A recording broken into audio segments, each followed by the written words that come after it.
Hola, ¿qué tal? Bienvenidos a Redacción 458, este espacio donde los invitamos a la redacción del Economista con nuestros compañeros y compañeras editores y reporteros para hablar de los temas de la coyuntura. Hoy nos acompaña Ana María Rosas, ella es editora de la sección de Finanzas. Ana María, bienvenida. Gracias, Felipe, por la invitación. Y Luis Miguel González, nuestro director editorial. Luis Miguel, bienvenido. Encantado de estar acá, buen día. Hoy queremos hablar sobre el cambio, el relevo de la Secretaría de Hacienda, los desafíos que va a tener el nuevo secretario de Hacienda. Hace unos días Rogelio Ramírez de la O renunció a su cargo como secretario de Hacienda y en su lugar fue ratificado Edgar Amador. ¿Cómo ven ustedes dos este tema? ¿Cómo lo ves, Ana María? La verdad es que yo pienso, como decían en la vieja usanza, que se sacó la rifa del tigre porque es complicado, pero sí creo que es un hombre muy preparado, economista de la UNAM, con una especialidad, un posgrado en el Colegio de México, con mucha trayectoria, que no me dejara mentir. Luis Miguel, pienso que es una persona que tiene todas las tablas para hacer la chamba, pero pienso que tiene retos muy importantes de los que ahorita vamos a hablar, pero que no la tiene fácil, pero que es una persona que puede dar una sorpresa importante. Sí sabe utilizar las herramientas que tiene, que son muy poquitas, y el margen de maniobra. Sí, claro. ¿Tú cómo ves, Miguel? Que no solo estamos hablando de un cambio de secretario, sino de un cambio de escenarios para la Secretaría de Hacienda. Si vemos el último documento que prepara Ramírez de la O, por definición, es el presupuesto 2025. Estamos hablando de un periodo entre septiembre y noviembre. Estoy hablando la preparación en el gabinete y luego la discusión en el Congreso.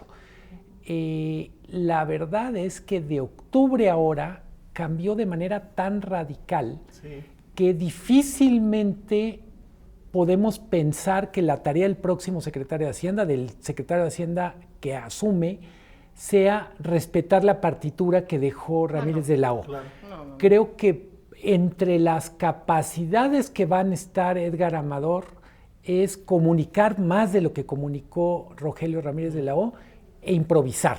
Me lo puedo imaginar más como un músico de jazz, que sobre una partitura va a tener que improvisar, porque si se quisiera pegar a un guión donde la economía iba a crecer más de 2.5%, la inflación iba a ir a la baja, y en términos generales íbamos a tener un ambiente estresado, pero con margen, pues simplemente esto no es lo que era hace apenas 6 meses. Sí, se da en un contexto donde incluso pues han salido nuevos pronósticos. La OCDE hizo un pronóstico esta semana de crecimiento, si se le puede decir así, para México, ¿no? En el sentido de lo que implica todo el tema de los aranceles. Es otro contexto que cuando asumió la presidencia, ¿no?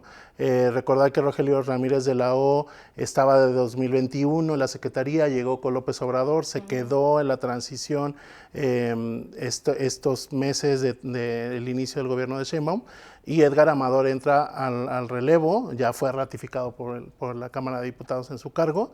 Así que, como dice Luis Miguel, el contexto es totalmente diferente.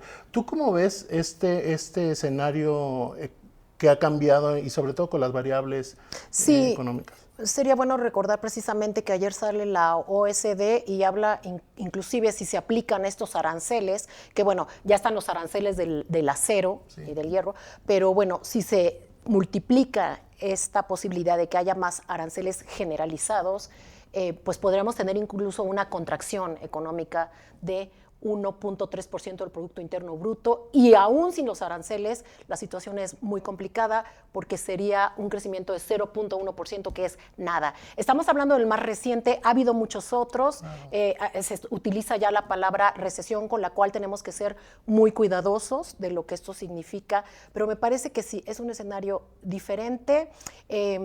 Todavía él salió y su primer declaración fue: vamos a ver cómo nos va con los aranceles, no nos vamos a preocupar tanto de los aranceles, tenemos que hacer. Él garantiza que va a haber finanzas públicas sanas. En una de sus primeras decisiones este fin de semana cambió el perfil de la deuda interna un poquito, los tiempos de los CETES, ¿no? Los vencimientos, perdón, de los certificados de la Tesorería de la Federación. Entonces, él como que está preparando un poquito la cancha, pero sí me parece que estos pronósticos pues ya no se pueden, claro. ya no se puede, este 2% más o menos sí. No se puede. En cuanto a la inflación, pues los precios siguen subiendo y se va a tener que enfrentar. Si bien esto es algo que es un objetivo del Banco de México, pues también la Secretaría de Hacienda tiene que sí. Estar atenta. Sí, Luis Miguel, tú mencionabas me gustó mucho este símil que haces como el jazz, ¿no? Que tiene que al final él va a tener que improvisar mucho. ¿Cómo ves, qué margen crees que él tenga para esta improvisación? Hay que recordar que el mayor desafío interno de la Secretaría de Hacienda antes de llegar Trump y todo esto era reducir el déficit de las finanzas públicas. López Obrador tuvo mucha suerte en un sexenio donde, digamos, a la popularidad que tenía, al margen de maniobra político que tenía, también se encontró con unas finanzas públicas que le dejaron varios guardaditos. Sus colchones, ¿no? Sí. Colchonzotes neoliberales, por cierto. De alguna manera, López Obrador fue muy ordenado o relativamente ordenado los primeros 5 años. El sexto año, para usar una palabra prestada de la cultura cibernética, es como si hubieran hackeado el presupuesto. Si vemos el presupuesto del sexto año, tiene algunos elementos en común con los 5 primeros años, las transferencias sociales, la prioridad de las obras de López Obrador, pero es una versión, vamos a decir,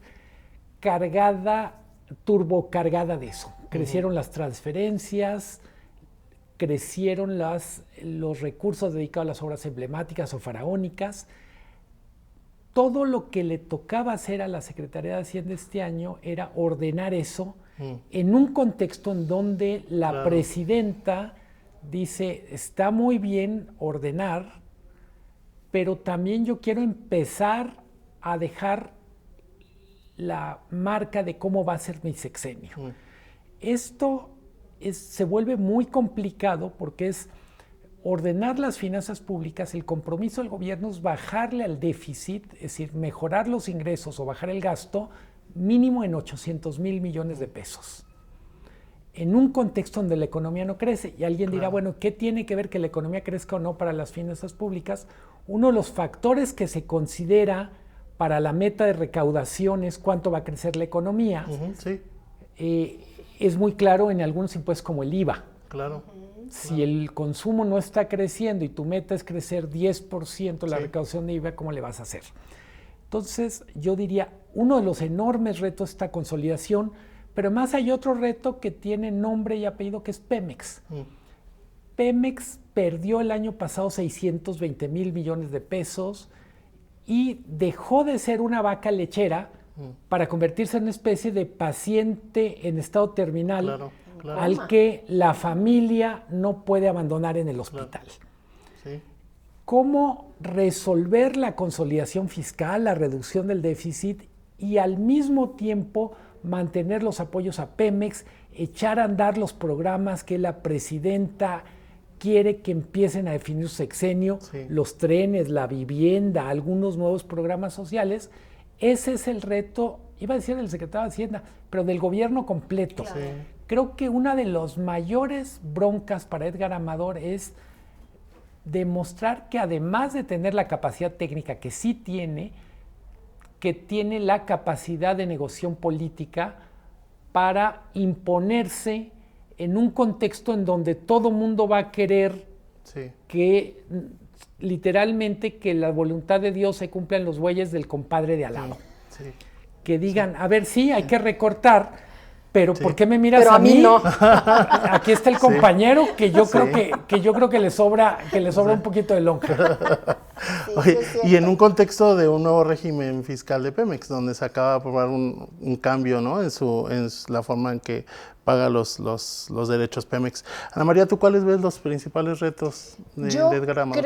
Yo sumaría a lo que acaba de decir Luis Miguel, las pensiones. Me parece que es algo muy importante porque están las pensiones, que ya sabemos que tienen que ver con los trabajadores del Seguro Social, los trabajadores del gobierno, pero también están los trabajadores de las universidades, de los gobiernos estatales. Entonces, ese es más de 1 billón, me parece que ya son 1.200.000 pesos, 200.000 millones, perdón, de pesos, el dinero, pero sin contar las ayudas, la pensión para adultos mayores, que ya está en la ley y que se tiene que dar y es generalizada, y lo mismo la recibes tú, Luis Miguel, el señor Slim y yo. Quiero pensar que el señor Slim renuncia a esos 6,000 pesos que son 6,000 al bimestre, ¿no? Que son 3,000 al mes. Entonces me parece que ese es otro problema al que se tiene que enfrentar, y yo creo que hay que poner sobre la mesa, la reforma fiscal. A mí me parece que no es una reforma fiscal, sino que tiene que ser ya una reforma hacendaria.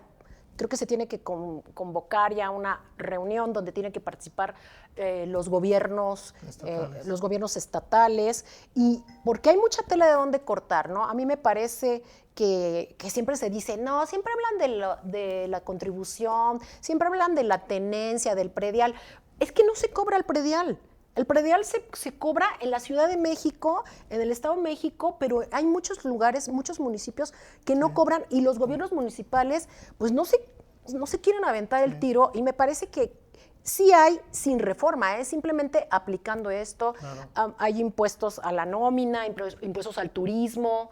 No sé. Yo creo que la reforma fiscal está ahí, y creo que otro aspecto muy importante que no tenemos que perder de vista son las calificadoras. La calificación es muy importante, porque si no, no nos van a prestar dinero. Sí, claro. Coincido totalmente con Ana María. Quiero reforzar, una reforma hacendaria implicaría revisar el gasto. Sí. El gasto en México es tremendamente improductiva. Uno de los grandes misterios del año pasado, 2024, es cómo es posible que un país con un déficit de finanzas públicas de 5.7 puntos del PIB solo crezca un punto porcentual. Es claro que el principal objetivo del gasto público fue ganar las elecciones, y seguramente en Morena dirán, ¿y quién dijo que fue improductivo el gasto público? Desde el punto de vista de relación entre déficit y crecimiento, no hay una. Literalmente es como si David Copperfield hubiera estado ahí y desapareció el PIB. Sí, claro. En ese sentido, me parece que revisar el presupuesto, tanto por los ingresos como por los gastos, es una prioridad. Del otro lado, lo de las calificadoras implica 2 cosas que son fundamentales. Lo primero es hacer la tarea. Del mismo modo que ahora tenemos una lista de tareas que Trump impone, en algún momento vamos a entrar a un diálogo parecido con las calificadoras. Alguien dirá, ¿cómo comparas a Trump con las calificadoras? Las calificadoras pueden hacerte mucho daño si las ignoras. El reto de mantener la calificación de la deuda mexicana en grado de inversión es una de las grandes tareas. Implica hacer la tarea, pero también comunicarla bien. Sí, claro. Creo que una cosa que ha hecho bien Edgar Amador en sus primeros días como secretario de Hacienda es comunica más de lo que comunicó Ramírez de la O. No es un problema de capacidad técnica en el caso de Ramírez de la O. A él no le gustaba estar frente a las cámaras con el micrófono en mano, pero yo tengo la impresión que no hay manera en un año tan complicado de ser secretario de Hacienda sin dedicar mucho tiempo a comunicar. ¿Cómo va a comunicar? ¿Qué tan creíble va a ser su mensaje? El tiempo nos lo dirá, porque ahí sí no son las credenciales académicas. Es la consistencia entre el mensaje, las acciones, entre las promesas, los compromisos y los resultados. Pues sin duda, Un desafío nada menor, un año complicado para la economía del país, así que como decía Ana María, no le tocó nada fácil y aquí estaremos dándole seguimiento al trabajo del nuevo secretario de Hacienda, Luis Miguel. Ana María, muchas gracias por acompañarnos. Gracias, Felipe. Y muchas gracias a ustedes por seguirnos. Los invitamos a que sigan el trabajo que hacemos en El Economista en todas sus vitrinas. Hasta luego.